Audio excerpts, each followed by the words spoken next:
Welcome to Thursday Threads and the 34th Annual Quilt Show at Billings Farm Museum. I'm Caroline, one of the interpreters here at the farm.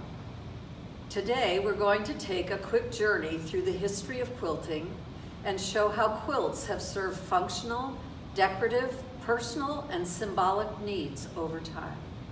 Quilting is a traditional American craft. But if you think of quilting as stitching together layers of fabric and fiber, then quilting isn't exclusive to this country and certainly didn't originate here.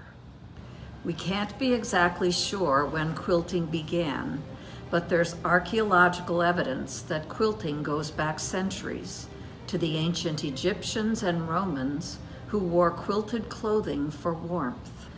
Quilting was introduced to Europe in the 12th century by the Crusaders, who wore quilted layers of clothing beneath their armor for padding as well as protection, a style that evolved into the doublet worn by men right through the 17th century. One of the earliest surviving decorative quilts was made in 1360 in Sicily. Known as the Tristan quilt, because it depicts scenes from the tragic chivalric romance of Tristan and Isolde.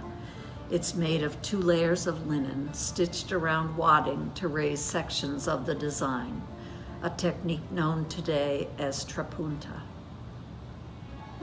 By the 16th century, quilts were also being made in India. Floral patterns were cut from other fabrics and sewed or appliqued onto larger pieces of cloth. This style of quilting is thought to have traveled from India to Europe, where it became known as a broderie purse. It was the most popular style of quilt in Europe during the 17th century. It eventually evolved into medallion quilts, quilts made around a center surrounded by 2 or more borders, some solid, some pieced, and some appliqued. As colonists arrived in this country during the 1600s, they brought quilts with them. Many were whole cloth quilts. The fabric was either highly decorative or featured quilting stitches as the only decoration, but only the wealthy could afford these quilts. The same was initially true of pieced quilts, which became popular in the late 1700s and early 1800s. Pieced or patchwork quilts were sewn together from fabric purchased just for that purpose.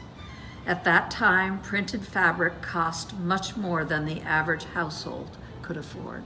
The Baltimore album quilt, which originated in Baltimore, Maryland in the 1840s, became especially popular.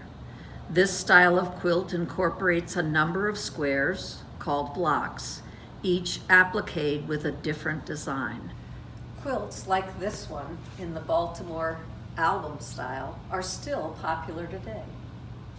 By the late 18th and early 19th century, quilt making became more common in this country with the advent of the Industrial Revolution. Printed fabric was more affordable, and quilts and quilt making became increasingly accessible to all economic classes. Quilt tops were typically made by block piecing, beginning with a single square, which was divided into smaller geometric shapes that were then sewn together in different patterns. These became popular designs that have survived for generations. Names of pattern blocks vary from region to region of the country. However, in Gee's Bend, a rural community in Alabama, a very different style of quilting was being practiced. Enslaved women made quilts for warmth rather than art, but they developed distinctive abstract designs that have also been passed down for generations and today are venerated as true art. Scrap quilts were common during the Civil War as women repurposed all sorts of different fabrics for quilts. While Southern women made so-called gunboat quilts to raise money for gunboats, the ironclad war vessels that patrolled the Mississippi River, Northern women made quilts to raise funds for the abolitionist movement, the war effort, and to give warmth and comfort to Union soldiers. Women's groups like the Wethersfield Center Vermont Soldiers' Aid Society, founded in 1863, donated 16 quilts and comforters, among other items, to the Boston branch of the U.S. Sanitary Commission, which then distributed them to military hospitals caring for sick and wounded soldiers of the U.S. Army. Few Civil War soldiers' quilts have survived due to heavy use, even though it is estimated that Northern women contributed 250,000 quilts during the war. Civil War reproduction fabrics and colors are still being used today, as illustrated by this quilt. Other styles of quilting emerged after the Civil War. By the 1870s, Amish women were making pieced quilts, distinguished by their colors and patterns. It was a way for the quilters to express their creativity despite following a religion that discourages individual expression. Quilting also became easier for many women after the Civil War. By 1879, some 600,000 sewing machines were sold in the U.S., and more than half the quilts made in this country were being pieced by machine.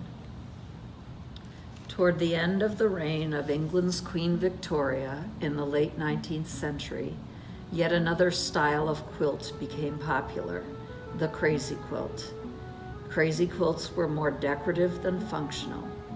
Pieced from a variety of fabrics, cut in random shapes, and heavily embellished with embroidery and sometimes beads, they reflected significant personal or family events by incorporating ribbons, hat bands, scraps of clothing, and other fabrics meaningful to the quilter.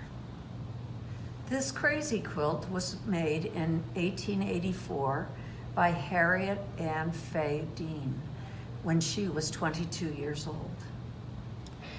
As the country moved into the 20th century, quilting waned, but then made a comeback in the 1930s with the Great Depression.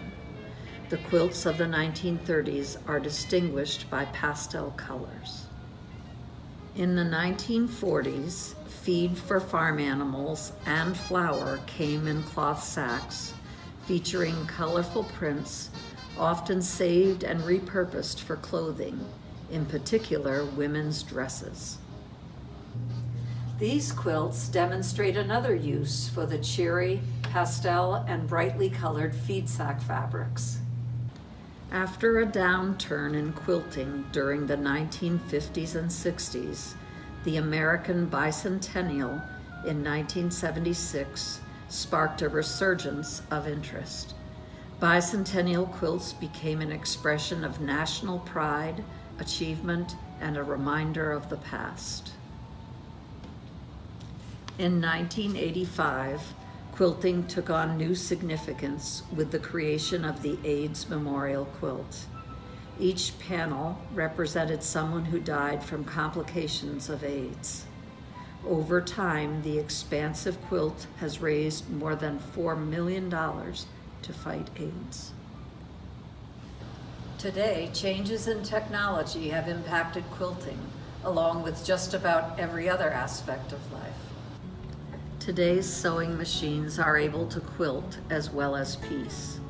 Long-arm quilting machines can quilt even faster. And quilting continues to evolve, employing old and new techniques and styles to make quilts that are functional, decorative, traditional, whimsical, personal, symbolic, or fine art. After thousands of years, people are still quilting, and that alone is testament to the enduring significance of this special craft and art. You can see all the quilts in this year's show at Billings Farm Museum by visiting us online or in person. Thanks for joining us.